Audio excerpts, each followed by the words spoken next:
Welcome back to the Shine Within podcast. Lindsey Van Wagner is a author, speaker, instructor, and wellness advocate dedicated to helping others live with clarity, courage, and intention. Based in the Washington, D.C. area, she blends her expertise in health psychology with her own powerful journey of healing to guide others toward lasting transformation. With her book, Spirit Vigilante, Lindsey offers a compassionate, no fluff roadmap to break free from limiting power patterns, overcoming self doubt, and step fully into your truth. I love that. Lindsey, thank you so much for being on my podcast today. I'm excited to speak with you. Thank you for having me. I've been Of, really looking forward to this. I know we booked this a while ago. Yes, So thank you for being patient. And of now we're course. here. We get to talk about your book. And let's start with that powerful title, Spirit Vigilante. What does it mean to you? And what actually inspired you to claim that identity? Yeah, that's such a good question. So, Spirit Vigilante, I really liked the contrast between the words. I mean, I'm obviously a wordsmith as a writer, so the word spirit and vigilante. So, I think of spirit as creation, source, force, God, whatever you want to call it. And then the vigilante part is that protecting yourself and protecting your spirit and defending that. So even though it might not look exactly like other people are doing it, you're stopping at nothing to make sure you're living your truth. So if you think of vigilantes in, a cultural sense, it's usually superheroes who are, fighting crime or something like that. Superman, Batman, they're all vigilantes. And you think of people in history who went against the grain because they didn't accept the way things were, Rosa Parks, whoever. So that was kind of that paradox of gentleness, but then also that darkness of having to fight for your soul is how I came up with the title. And I love that. And it does start with the spirit, because our spirit, whether you can call it higher consciousness, God, source, whatever your understanding is, I don't think the name is really important because it's more of a feeling. You kind of just have a knowing. And I just know for Exactly. myself when I was partying, drinking, the spirit was still there, but I swear that's why they're called spirits, those drinks, Exactly. because you're allowing other Exactly. entities come into your body. What it was Uh-huh. alcohol means alcohol comes from the Arabic word and it means body eating spirits. And so it's like, oh, no Wow, wonder I why didn't it was know all that. demonic before. I can go on with those stories. It's I pretty love crazy. that. That's Yeah. crazy, isn't it? But yes, we break free. And then we also break free Yes. from these limiting patterns. I noticed for myself also back then, and for a lot of people who drink, we have limiting beliefs. And I think that's why I drink. I can't speak for everybody else, but for me, that's why I drink is because I didn't love myself and I Mhm. just really wanted to escape from something. I either wanted to feel or not feel. I wanted to go ahead and ask you, what were some of your biggest patterns or beliefs you had to release your own healing journey? Yeah, I love how you just said that about wanting to feel or not feel. Because the way I explain it with drinking or substances is if you put something in front of me that will make me feel like anything but myself and will let me escape from myself, I will take it. That's kind of sorry, there's like a pop.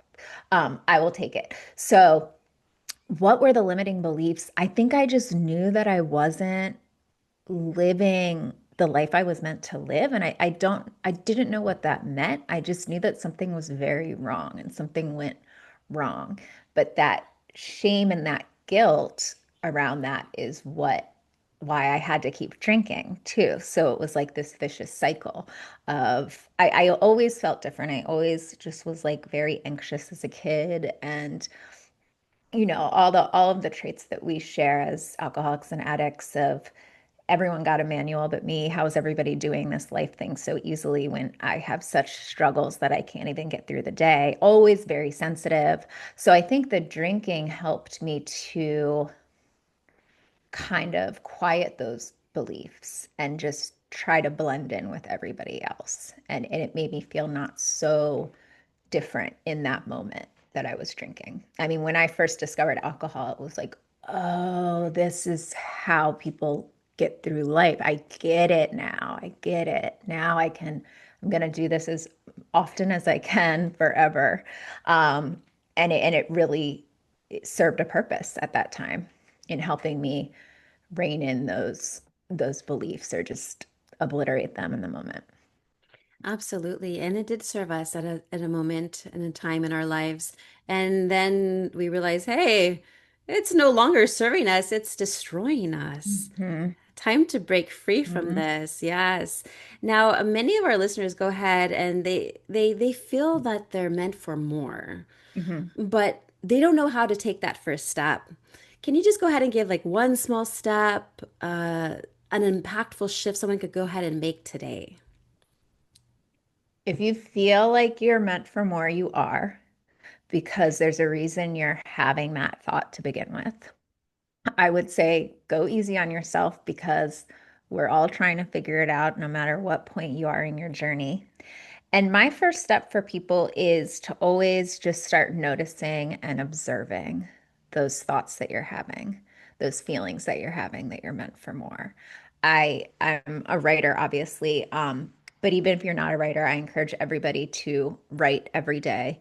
And even if it's just these things that are coming to your mind, ask yourself the question, why do I feel like I'm meant to more? What does that feel like? For some people, it might be a bodily sensation. For some people, it might be a thought or a connection they feel in a moment. So just starting by observing and getting honest with yourself and growing that self-awareness is without judgment and just from a place of curiosity is, I think, a very accessible entry point to get started on that journey. Yes, and then there's a lot of fear and also self-doubt as major blocks. I always use fear as an acronym. It's called false evidence appearing real. It's Mm-hmm. not really Mm-hmm. real. It's just the fear of the unknown. It's just what we feel like is going to happen, and we build a story in our head, and then because we are creators, sometimes we can create that too for ourselves, especially if you're really in tune with yourself. I had to teach my son the other day, well, not the other day, I apologize, he's 16. When he was in maybe Time flies. time flies the other day. He was in, I think, about fourth or fifth grade, and he was going to that tutoring place called Kumon. I don't Hmm. know if you ever heard it before. So Yeah. he was going there, and he's on the spectrum of autism. And so he has always been very quiet to himself, doesn't really have many friends. But I remember we were in the car and I was dropping him off, and then he was just nervous. And I'm like, "What are you nervous about, honey?" He's like, "I'm just scared what everyone's going to think about me." I said, "Honey, why are you nervous? It hasn't even happened. You're Yeah. creating a story in your head." I said, "Just go in there and tell yourself, I have nothing to fear. I am just going to go in there and no one's going to think anything of me." It's really what we tell ourselves, right? And so he Mhm. did. And he says it was so good that he heard that message because Oh, he used that wow. and practiced that all the time. So, yeah, so fear and self-doubt. And I, of course, experienced that all. And I'm sure you have too. But what are some of your favorite tools or practices for navigating those feelings without letting them run the show? So, like I said, writing is usually my first line of defense and just getting it because sometimes I don't even know what's going on in my head until I write it out and see it. So, that's a big tool. Um, I didn't want this to be a tool when I first started this whole healing process and getting sober, but talking to people and really sharing and being vulnerable helped me a lot. I wanted to do it all myself, in my room with a book and my intelligence, which I thought was so much more important than it actually is. And yeah, and just being honest with myself was where the writing comes in. And it's hard to stay in denial when you're open to self-exploration. I always say self-exploration is the antidote to denial. So it's hard to lie to yourself when you're writing it and speaking it and really making that decision to turn inward and improve your life. So yeah, community, writing, moving my body. I still do yoga all the time, being in nature, going for walks. Nothing revolutionary that we all haven't heard before. I think it's just figuring out what works for you and how to put that in your day. And I think of it like a recipe, and you're always kind of playing with it and things change. And it's different for everybody. But once you start experimenting with different tools and trying them and seeing what works, what doesn't, then you get to become empowered and see what's working and actually take more personal agency in making those shifts, making those changes. Yes, and you make a great point about exercising and going out in nature. For me, when I first became sober, it was all about connecting to my body again.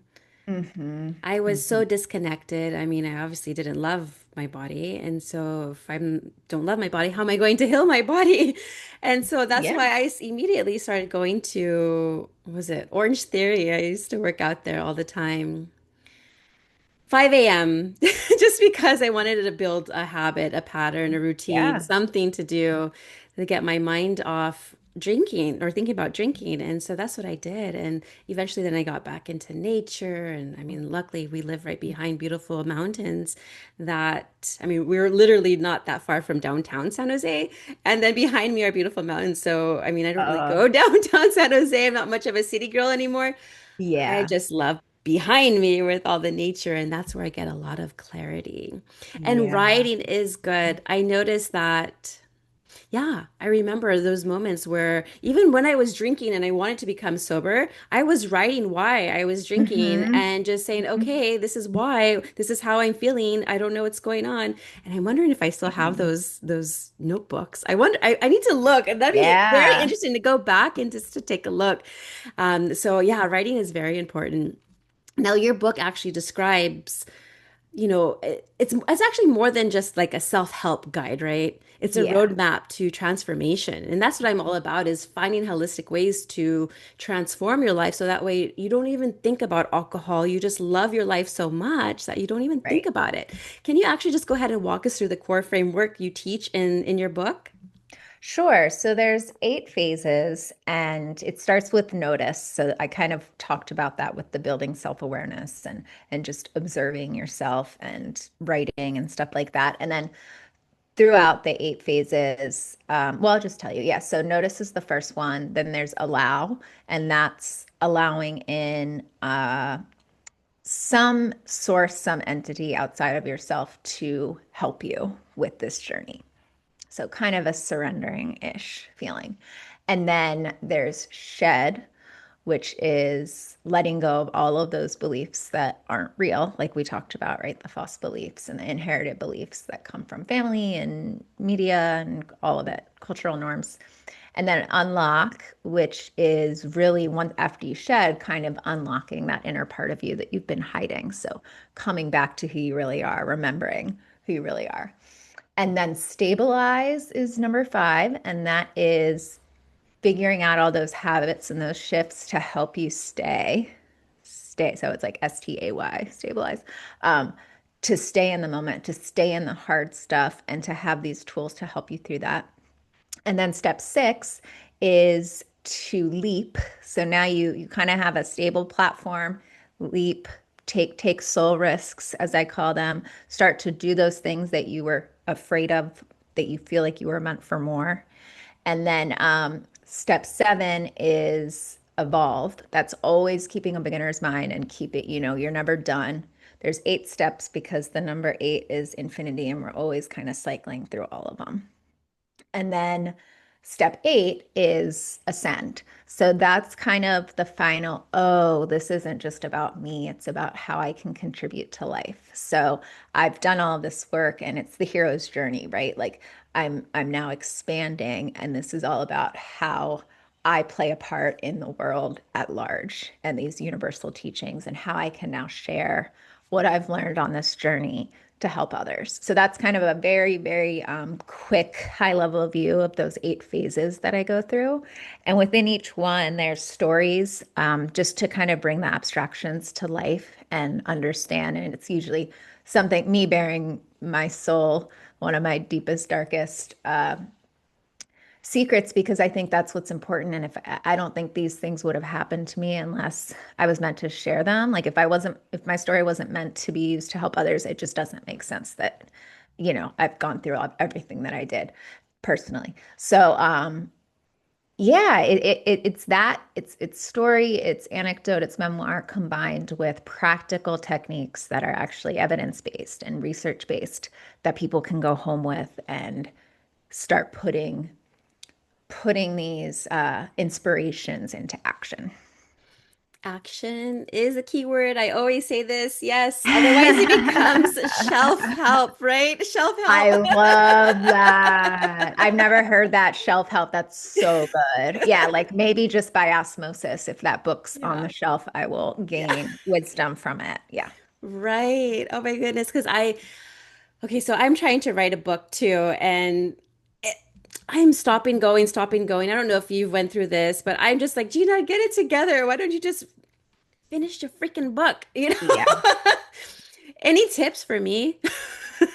Yeah, I mean, every writer goes through that. So don't, I think writing is very isolatory, and I teach a lot of writing classes and creative workshops, and we think that we're the only one that's ever struggled with this, and everyone else is just writing all these books with impunity. And no, I can help you a lot actually, because I love talking about creativity, and it wasn't until I started really doing some soul work. I took all these like literal writing classes and learned a lot about the craft, but still felt so blocked and was like, maybe once I take that next class or get that next tip, I'll be able to write a masterpiece. But it was more like creative courage and internal things that were holding me back. But yeah, I don't know if I'm trying to like think of just keep going. You're doing it. Yeah, You just know, keep you going, know what right? to do. Just keep writing.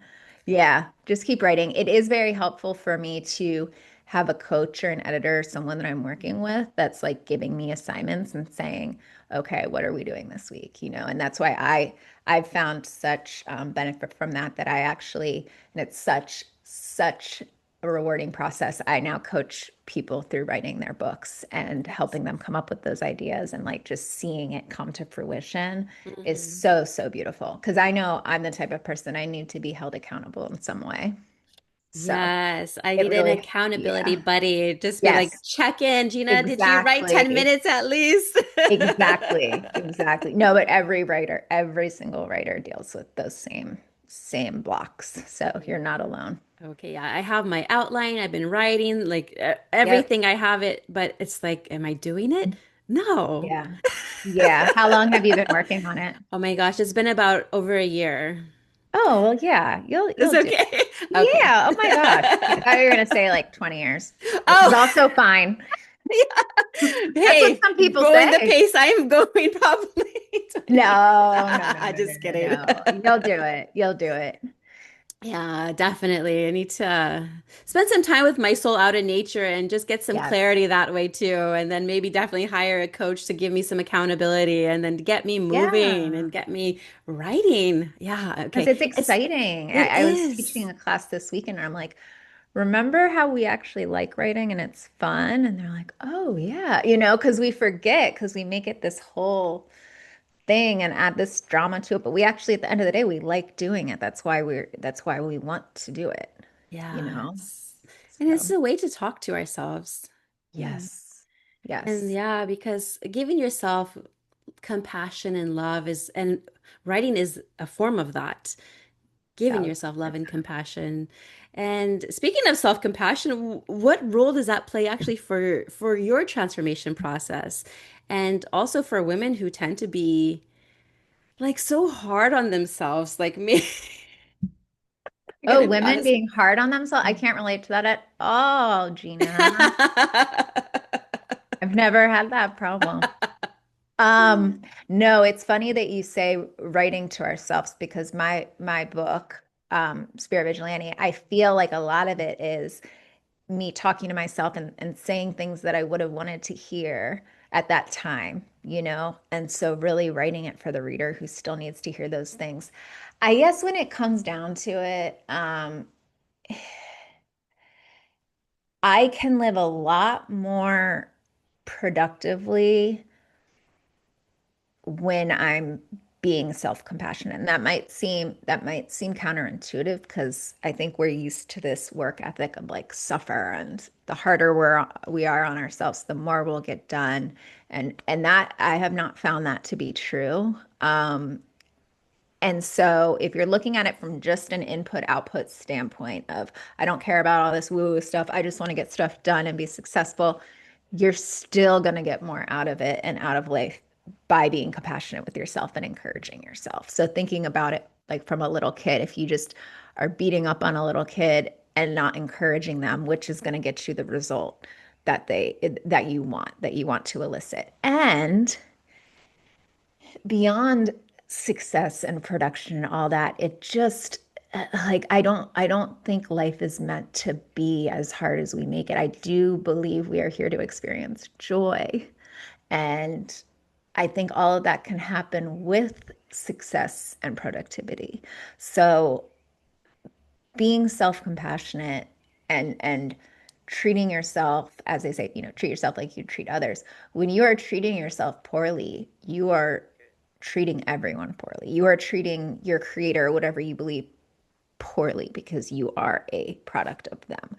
So I try to think of it, and I find this in my daily life, like the more judgmental I'm starting to feel around other people, it's usually something that's going on with me, where I'm being very self-judgmental. And I'm like, hold on, I need to like correct something because I'm always more judgmental towards others when I'm not being as forgiving towards myself. So I guess a long-winded way is just look at it as everyone is worthy of being here. We all have a right to be here. We wouldn't be here otherwise. And just again, experiment it as part of your recipe of life. Experiment showing yourself a little bit of compassion and see how it works or doesn't work for you. And I have found it to be a way more enjoyable way to live, a way more productive and successful way to live. So, yeah, that's Yes, kind of my thoughts on that. Yeah, I hear you. Because I used to talk so negatively about myself. Like I was my own enemy, seriously. Which made sense because it reflected how I treated others. exactly. And it's interesting because when I did become sober and then I started to learn how to love myself again, or maybe to love myself for the first time, Right. not again, Right. Yeah. for the first time, everyone around me started to change too. Yes. Like my kids, especially, like once I started transforming, they started transforming. And I see it in Mhm. the family unit. It's like, wow, this is how it's supposed to be. And you're correct about, hey, checking in with ourselves. Like if something's not right and a little off, and then I'm re-examining myself. Like, so Yeah. okay, what's going on with you, Gina? Why are you snappy at your husband? Why is Exactly. when he's singing in the shower, it's bothering you? This is his nice time, you know. But I'm You like get doing in my voice makeup. lessons. Yeah. Yeah, I'm just like, oh, why is he annoying me right now? Like it's me. It's Yes. me, not It's him. It's always me. us. We want it to be the other person, and it's always us. It's Always, always. yes, I Yep. know. So, and when you have awareness on that, it changes everything. Then you said, okay, what's going on? What's really bothering you? And then I dig in deep, and then I'm like, ah, that's what it is. Okay. Then you either take a walk, you breathe it out, you do yoga, you do something for Yeah. yourself to give yourself what you feel like you're lacking in. And it's actually a relief because it gives you more power because you're like, oh, this is something in me I can change. If it really was Yeah. the whole world and everybody else's problems, we're powerless. That's that victim mentality. And we Yes. can't do anything until we switch from victim to victor. So once you might be like, oh Yeah. God, I'm my biggest problem. That's horrible. But it really then you can take accountability for it and change your inner space, which then your outer space starts to reflect and you know uh adapt to. Yes. I love that. Yeah, adapt to for sure, for sure. And you also help people move from confusion to clarity. Mhm. And yeah, how do you actually personally define living with intention? And what Yeah. does that actually look like in your life today? Yeah. So confusion to clarity I love because confusion being confused about something is the only way you can clarify it. So if you're just kind of like living, skating along and there's no confusion, then there's not usually any change happening either. Right. So when people say stuck or this, I'm like, that's a good thing because you know that you're meant to go somewhere. If you're in a position to be stuck, then you're on the road from A to B, and now we're just going to get you unstuck.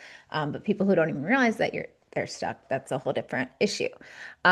So living with intention for me, it might sound like this grand thing that's mission oriented or purpose oriented, but it's more like throughout my daily life, just being really mindful about those little decisions that I'm making, and how I'm, like you said, going for a walk and what is my purpose in this moment, in this present moment? How can I pay attention and get out of my own way to show up in the most true, like selfless, get out of my own way, selfless way that I can, So living intentionally is keeping that self-awareness and keeping your focus on your why and that bigger picture to then inform those little decisions, right? So like when you're saying you're upset with your husband and that, let's step back and face this intentionally, right? And pause and figure out what I need to do to take care of this moment and be present. Yes.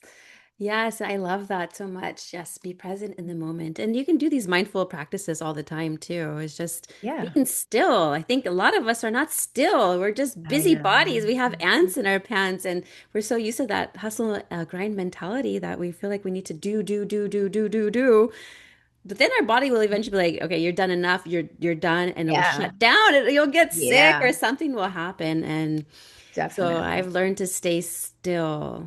Yeah, Yeah, and that's what, remember we we're just talking about this before we hit record, how I was doing so many podcasts, I was feeling overwhelmed, and it really was my choice. This is what I created. So I right, can go ahead and right. step back and create more peace and less overwhelm Hmm. and just feel that, I can do less work and still be very productive.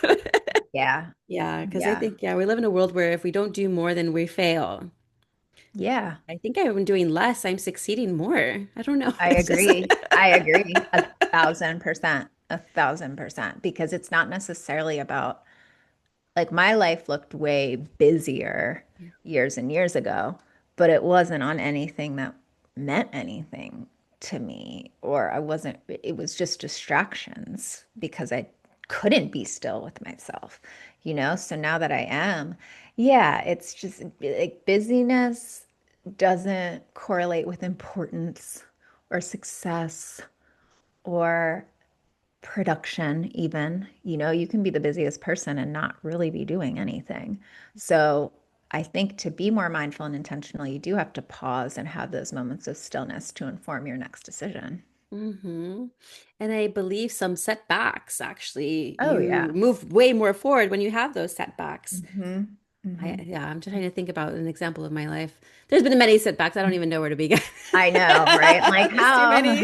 too many setbacks, too many setbacks, but I move forward. And Yeah. some, but not overwhelmed, not in an overwhelmed state, but more of a relaxed, like in flow Yeah. state. Well, and sometimes those setbacks are redirections. Yes. And then you pivot into something you never would have had that not crossed your path. Yes. So, And you may discover something that you thought you would never love and yeah, do. Like, heck, I would, if you talked to me maybe about even like 5 years ago, and you're going to tell me, Gina, you're going to do a podcast, I'd be like, yeah, heck no. What are you talking yeah, about? right, But right. you never know what Never you're know. capable of until you take action. Yes, Action is a keyword. yes, And you'll see in your life, everything will change. yes. Believe in yourself. If there's anything you I should believe in, it should know. be yourself at least. Yes, yes. I totally Yes. agree. Well, Lindsay, where can our listeners go ahead and connect with you, find your book? Sure. So I'm on Instagram. My handle is at Spirit Vigilante. And then I have a website. It's thespiritvigilante.com. Honestly, if you just Google Spirit Vigilante, you'll find everything. My book's on Barnes and Noble. It's on Amazon and some other local bookstores. So yeah, and I'm very, if you send me a message on Instagram, I respond to everybody. And yeah, I would love to hear from you. Awesome. And I'll have everything in the show notes for our listeners. But any last words or anything else you would like to share to our audience? Sure. My little tagline is trust your truth. Yes, trust your truth. I'm going to have that in the show notes as well. Perfect. Yes. Well, thank you so much, Lindsay, for being on my show today. I had such an amazing time speaking with you. Thank you so much, Gina.